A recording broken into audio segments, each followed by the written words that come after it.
मंत्री मुख्यमंत्रियों को जब मैंने बरखास्त रहमान को मिलवाया तो 100% लोग ये कहते थे कि आप तो बहुत 100% सही रही हो, हम आपसे 1000% सहमत हैं, आप गलत नहीं हो, लेकिन हम पब्लिकली इस बात को स्वीकार नहीं कर सकते। मुझे लगता है कि जिसकी हम अपेक्षा कर रहे हैं कि ऐसा हो, वो स्थापित करने के लिए हमको एक ही काम करना है, वो ये कि लोग जो पर्दे के पीछे स्वीकार करते हैं उसको पर्दे के आगे स्वीकार करने की स्थिति पैदा करना है।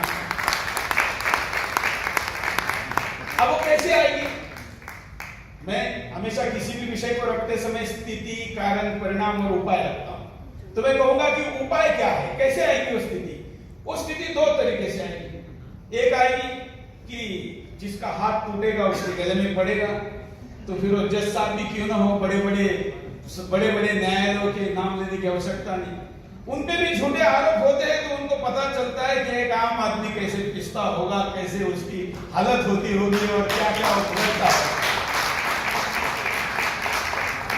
और फिर वो भूल जाता है कि उनके सामने जो आर्गुमेंट हो रहे थे, महंगे वकील लगाने की स्थिति नहीं थी, किसी गरीब का बेटा जेल में डाला गया था, पूरा परिवार, यहाँ तक कि भारत का छोड़िए विदेश में रहने वाली नंद को भी एफआईआर में डाला गया था, और जब वो कस्टडी में पड़ी थी, सस्ता वकील था, तो जज साहब भी ऊपर देखे बगैर उसको डिसमिस कर देते थे।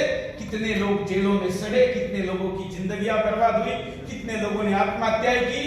इसका आंकड़ा एवरेज 1 लाख प्रति वर्ष है, जो सड़क पर मरने वाले 1.5 लाख लोगों के बाद का देश का दूसरी सबसे बड़ी आपदा का आंकड़ा है, सबसे बड़ी आपदा।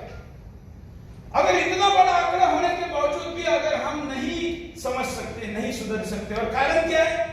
कारण ये नहीं कि आपको मामला समझ नहीं आ रहा है, मामला समझ आ रहा है, आप पर्दे के पीछे स्वीकार कर रहे हैं, आप मान रहे हैं कि ऐसा होगा, होता है। बल्कि आजकल हिंदुस्तान में कोई ऐसा परिवार नहीं मिलेगा जिसके किसी के ब्लड रिलेशन में इसका भुक्तभोगी कोई व्यक्ति ना हो। मैं पूरे हिंदुस्तान की बात कर रहा हूं, जिसमें देश का सर्वोच्च अमीर परिवार भी है, देश का सर्वोच्च न्यायिक परिवार भी है, देश का सर्वोच्च राजनीतिक परिवार भी है, देश का जो ब्यूरोक्रेसी है वो भी है, और मीडिया भी छूता नहीं है। चारों स्तंभों के सर्वोच्च जो लोग हैं वो भी भुक्तभोगी है। लेकिन मैंने कहा ना, एक ही स्थिति निर्माण करनी है। वो स्थिति क्या है कि पर्दे के पीछे जिस बात को कह रहे हैं उसको पर्दे के आगे स्वीकार करने की। तो कैसे की जाए? तो मुझे लगता है कि इसका चिंतन हम इस साल में अगर हम करेंगे तो अगले साल ये पुरुष दिवस ना केवल कॉन्स्टिट्यूशन हॉल में यहाँ पर बनेगा, बल्कि कॉन्स्टिट्यूशन जहां बना गया उस संसद के अंदर में ये दिवस बनेगा।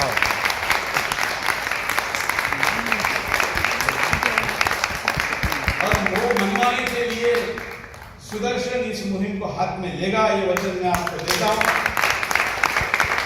आज तक हमने जो मुद्दे हाथ में लिए हैं वो मुद्दे संसद पर, लाल किले पर उठते हैं, और ये तो सत्य है, स्वीकार सिर्फ करना है।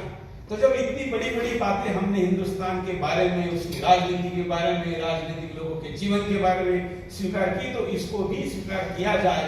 यह आह्वान आज के इस मंच से मैं देश के राजनीतिक शक्ति को, मीडिया को और समाज को करता हूं, और आशा करता हूं कि उसको सकारात्मक प्रतिशत देंगे। धन्यवाद। जय हिंद।